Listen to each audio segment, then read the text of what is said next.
بسم اللہ الرحمن الرحیم، السلام علیکم، میں سلمان دورانی، آپ یوٹیوب اور فیس بک دیکھ رہے ہیں۔ خواتین و حضرات، آج کی ویڈیو میں کچھ تہلکہ خیز چیزیں آپ سے شیئر کروں گا، تو آپ نے دل تھام کے بات سننی ہے، کیونکہ 2 سے 3 ایسی ایکسکلوزیو چیزیں آپ سے شیئر کروں گا جو آپ نے اس سے پہلے نہیں سنی ہوں گی، لیکن آپ کے لیے جاننا ضروری ہے۔ آپ کو یاد ہوگا سوشل میڈیا پہ بڑی کیمپین چل رہی ہے کہ جنیوا گئے یہ لوگ اور وہاں سے یہ پتہ نہیں کتنے ارب ڈالر پاکستان لے آئے، لیکن جو یہ ضلالت سمیٹ کر آئے ہیں نا وہاں سے، آج میں اس سے پردہ آپ سے اٹھاؤں گا اور آپ کو بتاؤں گا کہ وہاں پر ان لوگوں کو کس نے ذلیل کیا۔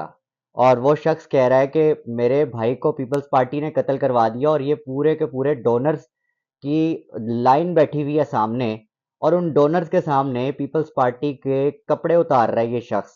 اس شخص کی میں آڈیو آپ کو سناؤں گا جس نے پیپلز پارٹی کو اور شیری رحمان کو ننگا کیا پورے جنیوا کانفرنس کے بیچ میں بٹھا کر، اور آگے سے شیری رحمان کا کیا ری ایکشن تھا یہ بھی آپ سے شیئر کریں گے۔ لیکن ایک امپورٹنٹ چیز سوشل میڈیا پہ اور بھی چل رہی ہے، میجر ریٹائرڈ عادل راجہ نے ایک اور چیز سے پردہ اٹھایا ہے، اور اس کے اوپر جینونلی ہم لوگ یہ دیکھ سکتے ہیں کہ واقعی بڑے سے بڑا دانشور جو اپنے آپ کو انویسٹیگیٹو جرنلسٹ بے شرم آدمی کہتا تھا، وہ صرف اور صرف بشرا بی بی کی کردار کشی کے اوپر پڑا ہوا ہے۔ اور ان کو کس نے یہ اسائنمنٹ دیا ہے؟ کون شخص بشرا بی بی اور عمران خان کے بیچ میں یہ تمام اختلافات پیدا کرنا چاہتا ہے، اور اس کا ٹارگٹ کیا ہے؟ اس پہ آج بات کریں گے۔ بیچ میں کدی اور خبر بھی سرپرائز کے طور پہ آپ سے میں شیئر کروں گا اس ویڈیو میں۔ شروع کرتے ہیں جنیوا والے معاملے پہ۔ اچھا، جنیوا والے معاملے پہ آج جب میں نے اخبار کھولا اور جب میں نے ایک سکرین شاٹ دیکھا سوشل میڈیا کے اوپر، تو انہوں نے کچھ ارب ڈالرز کے چرچے کے لیے پاکستانی میڈیا کو اربوں روپے کی کیمپین چلوا دی ہے۔ آپ ابھی ٹیلی ویژن کھول کر دیکھ لیں، آپ کو اربوں روپے کی وہ اس کیمپین دھوتی نظر آئے گی آپ کو۔ اور یہ وہ کیمپین ہے جس سے یہ کہتے ہیں کہ جی جنیوا سے ہم پیسے لے آئے، ڈونرز سے پیسے لے آئے۔ اب آپ لوگوں کی آنکھیں کھولنے والے، اب ظاہر ہے آپ بڑے ویل انفارمڈ لوگ ہیں، آپ کو پتا ہے کہ یہ وہ قرضے ہیں جو کہ پچھلے 3 سال سے جن کی بات چل رہی تھی، اور یہ اگلے 30 سال کے دورانیے میں آپ کو ملنے ہیں، اور یہ آپ کو ڈائریکٹ نہیں ملنے، آپ کو یہ چیز بھی پتہ ہونی چاہیے وہ اپنے این جی اوز کے تھرو، وہ اپنے اداروں کے تھرو آپ تک ایکسیس کریں گے، کیونکہ انہیں پتہ ہے آپ چور ہیں۔ اس سے پہلے آپ نے ڈیلی میل کو پیسے کھلائے، کیوں؟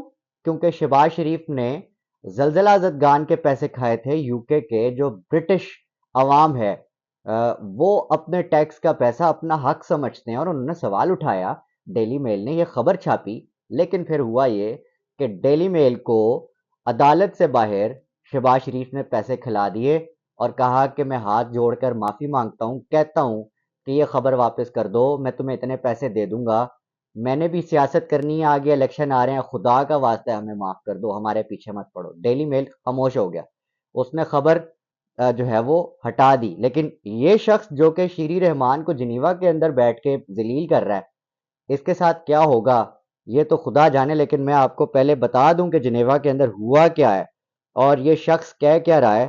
آپ اسی کی زبانی سنیں گے تو آپ کو مزہ آئے گا، کیونکہ یہ بہت ضلالت ہو گئی ہے۔ کوئی شیری رحمان کی جگہ میں بیٹھا ہوتا تو خودکشی کر لیتا۔ خیر سنیے گا۔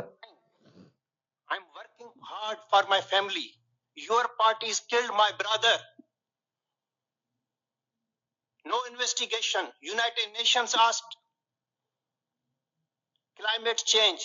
So my recommendation only one. If you cut the budget of the Pakistani military, your half problem will be resolved.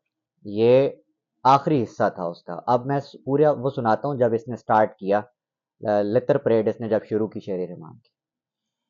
My name is Sufi Lagari. I'm originally from Sindh. I have a question and comments and recommendation. Sindh is suffering more than any other province, not only because of climate change, but corruption, negligence, and inefficiency of Pakistan People's Party, which they have ruled 14 years continuously. And I walked from New York to Washington, 350 miles. I walked last year, and I walked 2021, 424 kilometers from Toronto to Ottawa for a against the climate change and for the human rights. Pakistan People's Party, now if you look at in the Sindh province, what is the condition of their over the ground realities? How many times are you going to begging from the other countries? ٹھیک Sindh is the richest country, part of the country. Human rights condition, blasphemy laws. If only Pakistan cut the military budget to give the education and health and climate change, half of your problem will be resolved. Military کا budget ہی صرف آپ اگر half کر دیں تو آپ کے پورے کا پورا حساب سیٹ ہو جائے گا. آپ بھیک کیوں مانگتے ہیں باہر ملک سے آ کر جب آپ اپنے سندھ کا حال دیکھ لیں؟ یہ گئے تھے کلائمیٹ کے نام پہ لوگوں کو پاگل بنانے، وہاں بھیک لیں. اس بندے نے انہیں ایکسپوز کر دیا ہے. اب جتنے بھی ڈونرز ہیں کم از کم وہ یہ سوچیں گے کہ یار ان کے اپنے صوبے جہاں پر ان کی 14 سالہ حکومت، بلکہ زیادہ اس سے بھی بادشاہت کہہ لو، حکومت نہیں بادشاہت، اس میں rule of law, human rights, جس میں اس شخص نے دعویٰ کیا کہ اس کے بھائی کو پیپلز پارٹی نے قتل کیا اور یونائٹڈ نیشنز نے اس کا پوچھا but no investigations carried out, ابھی تک نہیں پتا. تو یہ سب سننے کے بعد کیا دنیا ہماری عزت کرے گی کہ جو ہمارے اوپر جو حکمران ہیں، جو بادشاہ بیٹھے ہوئے ہیں اس وقت، ان کا یہ حال ہے کہ جنیوا میں بیٹھ کے ان کو لوگ اس طرح سے ذلیل کر رہے ہیں، ان سے سوال کر رہے ہیں. یہ لمحہ فکریہ ہے اور یہ ان کے منہ پہ تمانچہ ہے کہ یہ ان کی اتھارٹی ہے. لوگ باہر بیٹھ کے انہیں ذلیل کر رہے ہیں، عوام انہیں نہیں قبول کر رہی، دنیا انہیں قبول نہیں کر رہی، بٹ بٹھانا انہیں کو ہے. اور مجھے پھر شرم آتی ہے ایسے لوگوں کی سوچ، ان کے پلانز دیکھتے ہوئے کہ یہ لوگ اب انٹرنیشنل اسٹیبلشمنٹ کی مدد سے بلاول کو اگلا وزیر اعظم بنانا چاہتے ہیں. میں ان کی سوچ پہ 21 توپوں کی سلامی دیتا ہوں. یہ کیسے لوگ ہیں کہ یہ عوامی منشا کے خلاف جا کر یہ اس ملک کے ساتھ کچھ بھی کرنے کو تیار ہیں؟ کیوں؟ کیونکہ عمران خان سے ان لوگوں کے پرسنل مفادات کمپرومائز ہوتے ہیں. خیر، اگلی خبر کی طرف بڑھتے ہیں. پھر اگلی جو سب سے اہم خبر ہے بشرا بی بی کے حوالے سے، وہ میں آپ کو دیتا ہوں، اور بڑے انکشافات ہوئے ہیں کہ اس پوری کیمپین کے پیچھے کون ہے، میں آپ کو بتاتا ہوں. خیر، بیچ والی خبر، اداکارہ کبرا خان نے کچھ دن پہلے سندھ ہائی کورٹ میں ایک پٹیشن دائر کی تھی جس کا مقصد یہ تھا کہ میجر ریٹائرڈ عادل راجہ نے ان کا نام حالانکہ نہیں لیا تھا، لیکن انہوں نے پھر یہ تسلیم کر لیا کہ مجھے میری فیملی نے کہا کہ میں آپ سے نرمی سے پیش آؤں، جواب دوں، میں کسی سے بدتمیزی مت کروں، بٹ مجھے کہیں سوری کا ایلیمنٹ نظر نہیں آیا. تو ٹیکنیکلی میجر ریٹائرڈ عادل راجہ سٹیپ بیک نہیں ہوئے، لیکن اگین جو کہا جا رہا ہے کہ کبرا خان کی وکٹری ہے اور یہ جو تمام اداکارائیں اس وقت عدالت پہنچی ہیں یہ ان کی وکٹری بتائی جا رہی ہے. کبرا کے بعد اب مہوش حجات بھی سندھ ہائی کورٹ پہنچ گئی ہیں، اور سندھ ہائی کورٹ میں گئی تھی کبرا بھی، اور سندھ ہائی کورٹ میں کبرا کی پٹیشن پہ جو کورٹ ہے اس نے یہ آرڈر کیا تھا کہ ایف آئی اے اور پی ٹی اے وہ تمام جو ملیشیس کیمپین ہوئی تھی ڈیفیمیٹری اگینسٹ دیز 4 ایکٹریسز، اس تمام مواد کو ہٹائیں اور پھر جواب داخل کریں 1 ہفتے کے اندر اندر. اس کی رپورٹ کا ابھی تک کچھ پتہ نہیں ہے کہ وہ کہاں تک پہنچی ہے، کہاں تک نہیں پہنچی، لیکن اداکارہ مہوش حیات بھی جو ہے وہ سندھ ہائی کورٹ پہنچ گئی ہیں میجر ریٹائرڈ عادل راجہ کے خلاف. اس کی مجھے کچھ سمجھ نہیں آ رہی کیونکہ ان کا تو میجر صاحب سے کوئی لینا دینا نہیں ہے، نہ کوئی بات ہوئی، نہ کوئی ایسا لفظ، نہ کوئی ایسا نام سنا ہے میجر ریٹائرڈ عادل راجہ کے منہ سے. تو میری سجیشن بھی ہے، میری کیوریوسٹی بھی ہے. کیوریوسٹی یہ ہے کہ یہ سندھ ہائی کورٹ کیوں جا رہی ہیں، اور پھر ایک سجیشن یہ ہے کہ آپ نے تو کہا تھا کہ آپ لندن کی عدالتوں میں گھسیٹیں گے، تو مہوش حیات صاحبہ اور کبرا خان صاحبہ کو میں کہوں گا کہ آپ کیوں نہیں جا رہی؟ آپ کو جانا چاہیے پہلی فرصت میں، اور لندن کی عدالت میں سو کرنا چاہیے کہ میجر ریٹائرڈ عادل راجہ جو ہیں وہ ٹیکنیکلی گلٹی ہیں اور انہوں نے آپ کو ڈی فیم کیا ہے. یہ آپ کا دعویٰ ہے تو آپ یہ دعویٰ وہاں جا کر ثابت کر سکتی ہیں. اس سجیشن پہ میں آگے بڑھوں گا کیونکہ میجر ریٹائرڈ عادل راجہ نے اس کے اوپر کوئی جواب نہیں دیا. اصل جس چیز کا درد ہے نا وہ ہے میجر صاحب کا کہ وہ اس چیز پہ فوکس نہیں کر رہے. جس چیز پہ فوکس کر رہے ہیں نا وہ ان کی دم ہے، ان کی دم پہ پاؤں آ گیا ہوا ہے. اور میجر صاحب اس وقت وہ ان تمام ٹاپکس پہ بات کر رہے ہیں جس کا تعلق پاکستان کی اسٹیبلشمنٹ کی غلط پالیسیز سے ہے، اور کنٹینیوسلی یہ ایسی حرکتیں ہو رہی ہیں. اور جو ڈرٹی ہیری ہے اس نے نیا مشن دیا ہے کچھ اینکرز کو، کچھ یوٹیوبرز کو جو آج سے پہلے بڑے مہذب ہوا کرتے تھے اور بڑے اپنے آپ کو ایک انویسٹیگیٹو جرنلزم کے اوپر ایک بڑا اسٹریچر پہ اپنے آپ کو رکھ کے نا بات کرتے تھے کہ جی we are the senior journalist and we are the only one.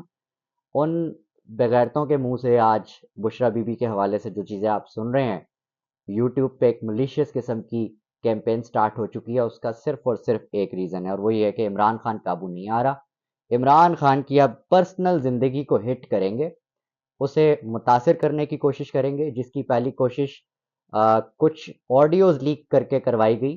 اس کے بعد زلفی بخاری کے ساتھ جو آڈیو آئی، مبینہ طور پہ جو بتایا جا رہا ہے کہ اس کو بنایا گیا خاص طور پہ پروڈکشن ہاؤسز انہوں نے ہائر کیے ہوئے ہیں اسلام آباد میں، یہ اس طرح کی آڈیوز بنا کر جاری کرتے ہیں. خیر یہ پروڈکشن ہاؤسز مریم کے دور کے ہیں اور یہ تمام جو انویسٹمنٹ ہے وہ ساری اس دور کی ہے. لیکن یہ جو ایک تازہ ایک کیمپین سامنے آ رہی ہے، اس کے پیچھے میجر ریٹائرڈ عادل راجہ نے جس بندے کا نام لیا اس کا نام ڈرٹی ہیری ہے. ڈرٹی ہیری نے یہ ایک نیا اسائنمنٹ دیا ہے کہ عمران خان قابو نہیں آ رہا، تو اب ایک سائیکلوجیکل آپریشن جو ہے وہ لانچ کر دیا جائے، جس سے عمران خان صاحب کی جو ذہنی سطح ہے یا وہ ذہنی طور پہ جس طرح سے وہ قابو میں آ سکیں، وہ یہی ہے کہ آپ فیملی کو ہٹ کریں. کتنی بے شرمی کی بات ہے کہ اب آپ فیملی، آپ خواتین کو ہٹ کر کے کسی شخص کو قابو کرنا چاہتے ہیں کیونکہ وہ قابو میں نہیں آ رہا وہ شخص. تو یہ سائیکلوجیکل جو ایک آپریشن ہے، اس میں ہمارے جو جنہیں ہم کہتے ہیں ایتھیکل ویلیوز رکھنے والے تمام یوٹیوبر، اینکر، صحافی، سو کالڈ انویسٹیگیٹو جرنلسٹ بڑھ چڑھ کر حصہ لے رہے ہیں. اور مقصد یہ ہے کہ عمران اور بشرا کی طلاق ہو جائے اور اس کے بعد یہ لوگ اس کیمپین کو بڑھاوا دے سکیں کہ جو شخص اپنی بیگمات کو نہیں سنبھال سکتا وہ شخص اس ملک کو کیا سنبھالے گا. تو خیر آئی ڈڈ ناٹ ایکسپیکٹ کہ میں کبھی یہ ایکسپیکٹ نہیں کیا تھا کہ ہمارے ادارے اس گھٹیا لیول تک چلے جائیں گے. میں پڑھ رہا تھا کچھ چیزوں میں ریالٹی بھی ہے. میں نے اپنی پچھلی ویڈیو میں بھی اس چیز کا ذکر کیا جو مبشر لقمان نے ریحام خان کے حوالے سے یہ دعویٰ کیا تھا کہ انہوں نے مبینہ طور پہ عمران خان کو زہر دیا تھا. تب جب ان کا نکاح ہوا تھا اور کچھ ہی عرصے بعد یہ خبر سامنے آئی کہ عمران خان صاحب کو زہر دیا گیا ہے، تو سب کی انگلیاں ریحام خان صاحبہ کے اوپر اٹھیں اور پھر بتایا جاتا ہے کہ طلاق کی وجہ بھی یہی تھی کہ پھر یہ لندن چلی گئیں اور پیچھے سے عمران خان صاحب نے زلفی بخاری صاحب کے تھرو ان کو طلاق نامہ بھجوایا اور بتایا کہ آپ کو تو ڈیورس ہو گئی ہے. خیر وہ بات کی ساری کہانی. اچھا اس میں مجھے ایک جو کتاب ہے، صحافی ہیں ضیاء شاہد، انہوں نے حمید گل صاحب اور ریحام کے حوالے سے ایک پیراگراف میں ذکر کیا تھا اور اس کا ذکر اسی زہر والے معاملے سے مجھے کہیں نہ کہیں نظر آتا ہے. تو میں نے کہا وہ پیراگراف آپ کو پڑھ کر سنا دوں کیونکہ وہ بڑا ریلیونٹ ہے اس چکر میں.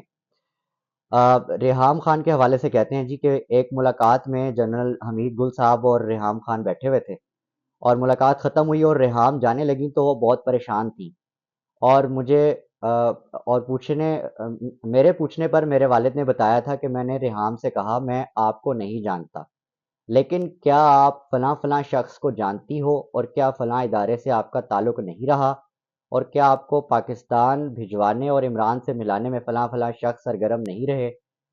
تو اس سے کچھ کڑیاں ملتی ہیں، کڑیاں آپ ملا لیں کہ کون سی کڑی کس کے ساتھ ملتی ہے اور پھر یہ کنکلوژن کیا اس کا نکلتا ہے. لیکن یہ جو سوال اٹھانے والے ہیں یاد رکھیں کہ پھر ان پہ بھی سوال اٹھ سکتے ہیں. اس ویڈیو میں اتنا ہی.